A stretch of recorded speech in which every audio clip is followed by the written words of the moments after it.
Hey folks, this is Kalani. A lot has changed on the patch 9.1 PTR this week. There is going to be a new way to acquire sockets for your gear that will be much easier and much faster than the old method. There are several new raid weapons with special effects to look forward to. The new time mechanics added into Torghast were changed, so they basically aren't timers anymore. And we have our first in-depth preview of the new Shards of Domination system. There's a lot to break down, so let's jump right in. First up, there's going to be a new way to acquire sockets for your gear in patch 9.1. If you head on over to the Korthia vendor, the same chap who handles the Shards of Domination upgrades and the Soul Ash transfer for your alts, he has another goodie for you, the Alloy Warping Faceter. Add a socket to any Season 2 item that doesn't already have one. The same gear slot limitations apply as Season 1. The currency used for this purchase is rather interesting though. This item will cost you 1,000 Soul Cinders. That's interesting because Soul Cinders are the new Torghast currency used for upgrading your legendary items to rank 5 and rank 6. It will cost you about 1,600 Soul Cinders total to upgrade each legendary to rank 6, and you can farm about 500 Soul Cinders per week if you do absolutely everything on offer. That makes this socket item rather cheap when you think about it, unless you have lots and lots of legendaries to upgrade, I guess. Right now on the PTR you can earn Soul Cinders from running Torghast and completing various weekly events in the Moor and Korthia zones. That doesn't mean the old source of the socket item has disappeared though. You can buy this very same item from the Archivist's Codex Reputation vendor for 5,000 catalogued research. Personally, I think this currency is going to be more valuable, and it's going to take significantly longer to rank up in this rep enough to buy the item anyway, but this does mean that you apparently have a choice. You can spend your excess Soul Cinders, or you can spend your catalogued research to socket your items in patch 9.1. So we have some options, and sockets are arguably going to be easier and faster to acquire in this next patch. This will also give you a very good reason to keep running Torghast every week, even when you're past the point of needing Soul Ash or Soul Cinders for your legendary upgrades. Your gear isn't going to socket itself after all. We also have some updates to the legendary crafting system, and just because this was the only one left over from our new legendary preview video, let's start with that. Kyrian warriors finally have their new Covenant specific legendary effect, Elysian Might. Spear of Bastion's duration is increased by 4 seconds. While you remain within the Spear of Bastion's area, your critical strike damage is increased by 25%. That's a very big increase to crit damage, which would line up very well with Recklessness. It's nice to see that at least one more of these new legendaries is at least a bit powerful. If you missed the other legendary effects coming in patch 9.1, there should be a link in the top corner of your screen right now. Feel free to check out that video. There are some very interesting new legendaries coming with the new patch, and then some of them are just kind of boring. You win some, you lose some, you know? Now, the more important change to the legendary crafting system in this latest build was the addition of extra slots for some of the most powerful, and therefore most used, legendary effects. For example, the Warlock legendary Relic of Demonic Synergy previously could only be created in the head and shoulder slots, and then in patch 9.1 it will also have the waist slot available. For balanced druids, the Balance of All Things legendary was legs and feet only. It will have waist available in 9.1 as well. These aren't the only legendaries with changes though. Here we go with a quick list.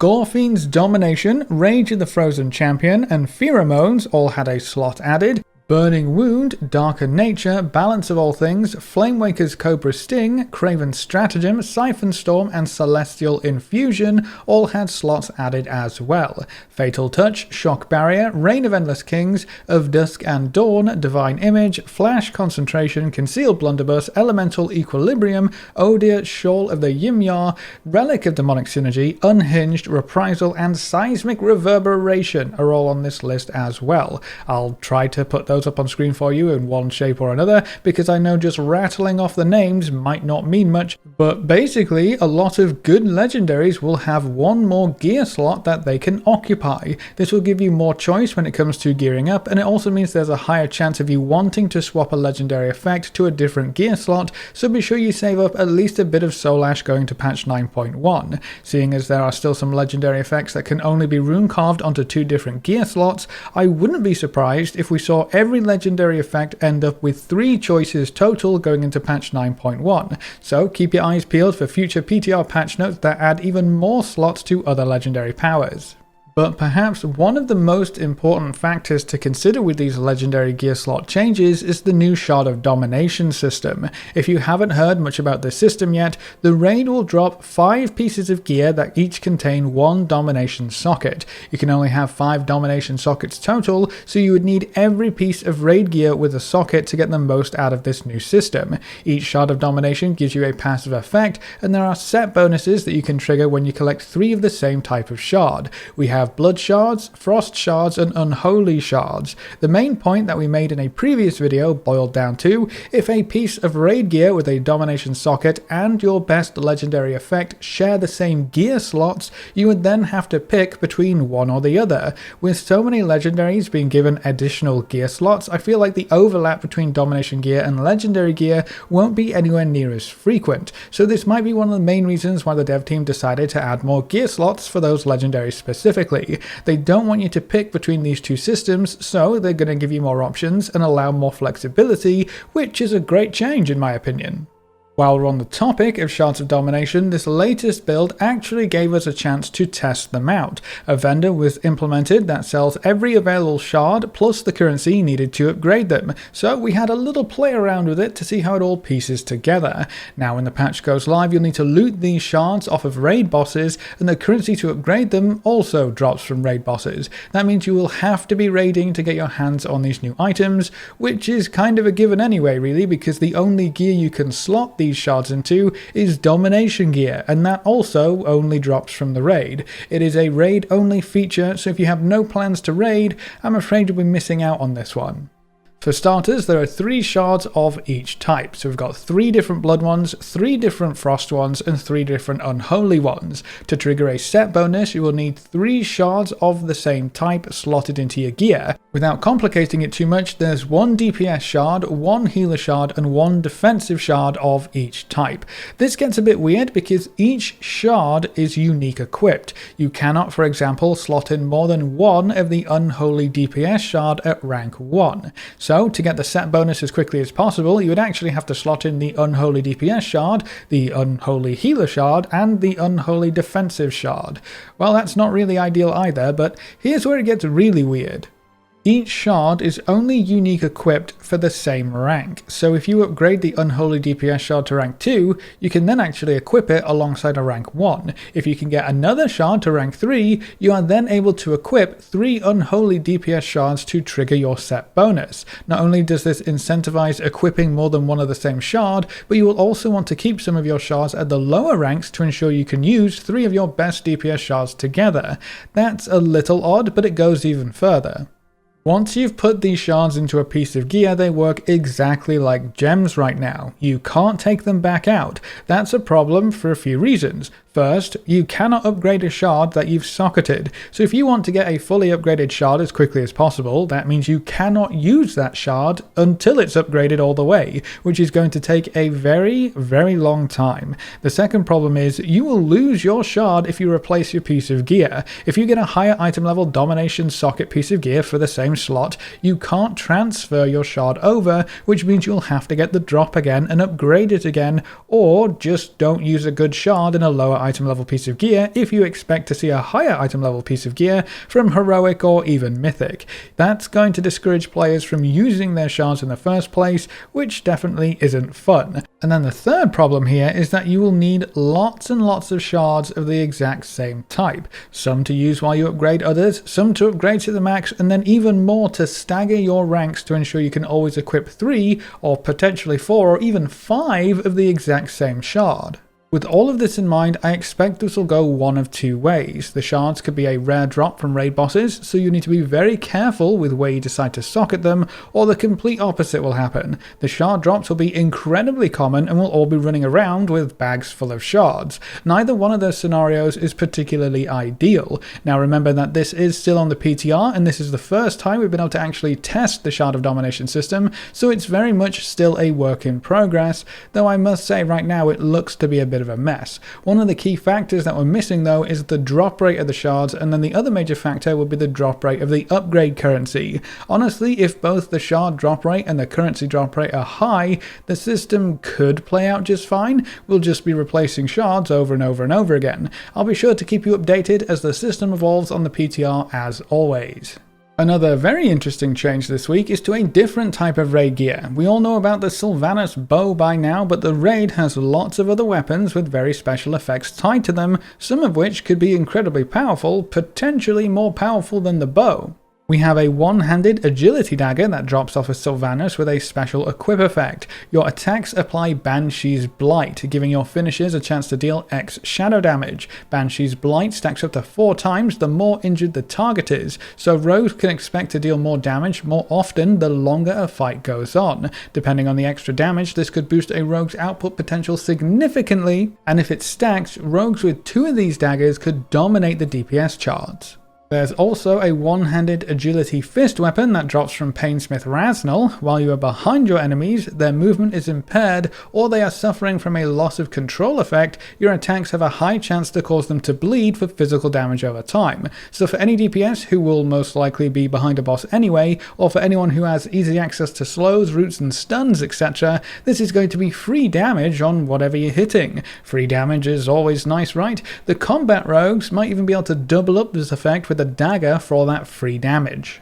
To round out the agility weapons, there's also going to be a two-handed agility polearm. This one is going to be a bit more specific. I think only druids and survival hunters can use agility polearms, right? Well, this weapon will cause you to periodically answer the call, joining the ranks of the Valkyria and getting a bunch of crit for 15 seconds. That's a free trinket effect right there. 600 is a lot of crit for a weapon effect. I wonder if this bonus effect also turns you into a Valkyria when it procs for that extra awesomeness.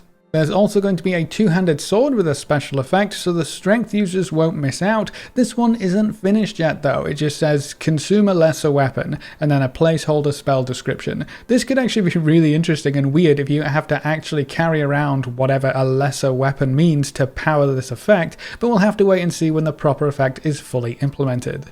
And then we also have a one-handed strength weapon, which also seems to have a placeholder effect, or it's just not going to be an actual throughput increasing effect, but you can use this weapon to adjust your weapon, whatever that means. It's worth noting that this weapon is the remodel or upgraded model of the old Naxxramas Runeblade, so it might let you swap between the new model and the old model, but that's just a theory.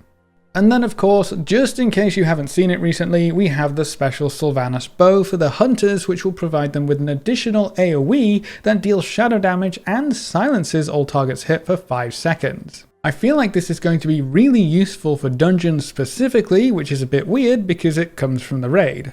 I would expect to see at least one intellect weapon be given a special effect before the patch goes live, because of right now, none of them do, which would leave casters and healers out of the fun entirely. So as well as the domination gear probably being best in slot loot from the raid, I expect a lot of these weapons will be best in slot as well.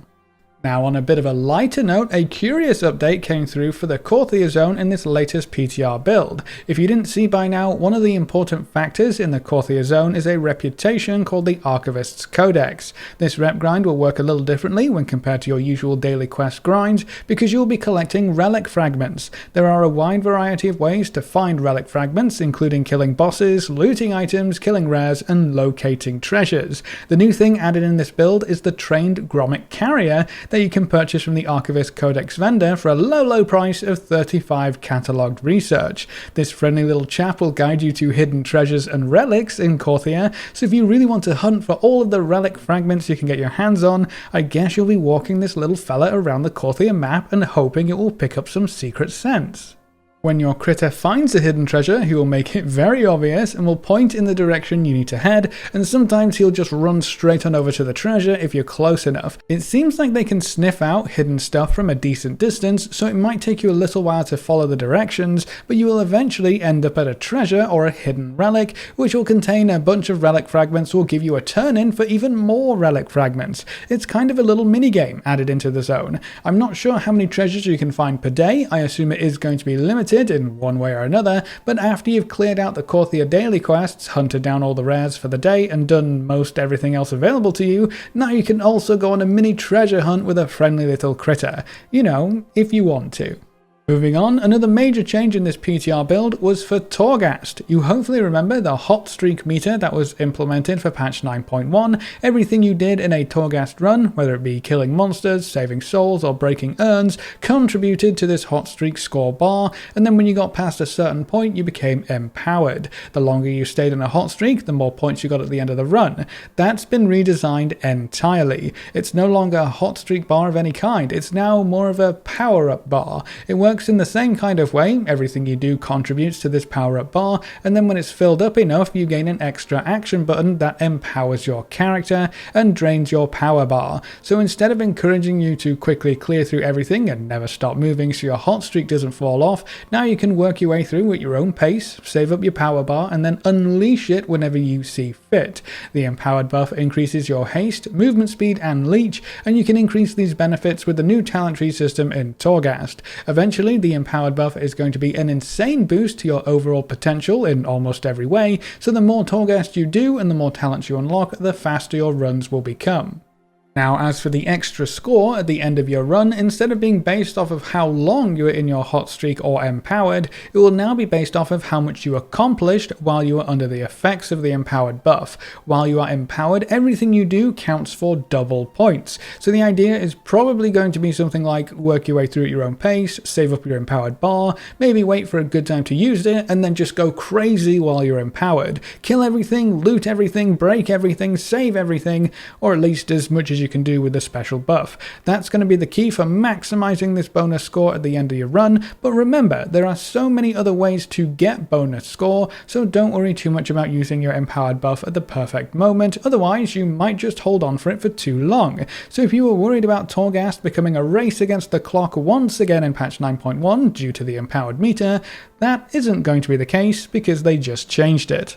Moving on, the last big change that came through for this latest PTR build was to the new Megadungeon Tazavesh the Veiled Market. In previous builds, all of the loot from this dungeon dropped at the same item level as Mythic 0 dungeons, which in patch 9.1 was going to be item level 210. That might seem a bit low for the Megadungeon, but the key factor was all of the gear was also upgradable with the Valor currency. That all changed in this build. You will no longer be able to upgrade Tazavesh gear in patch 9.1, but to compensate, the item level was increased to 226. That's the same item level as the new normal raid gear from the Sanctum of Domination, which means the Megadungeon will be very useful for gearing up early on. Remember that Megadungeons have always started as Mythic only, but are typically split into two separate dungeons in a later patch and added into the Mythic Keystone system, so at that point all of the gear will be upgradable again. But for patch 9.1, we're going to be limited to just item level 226 from the Megadungeon.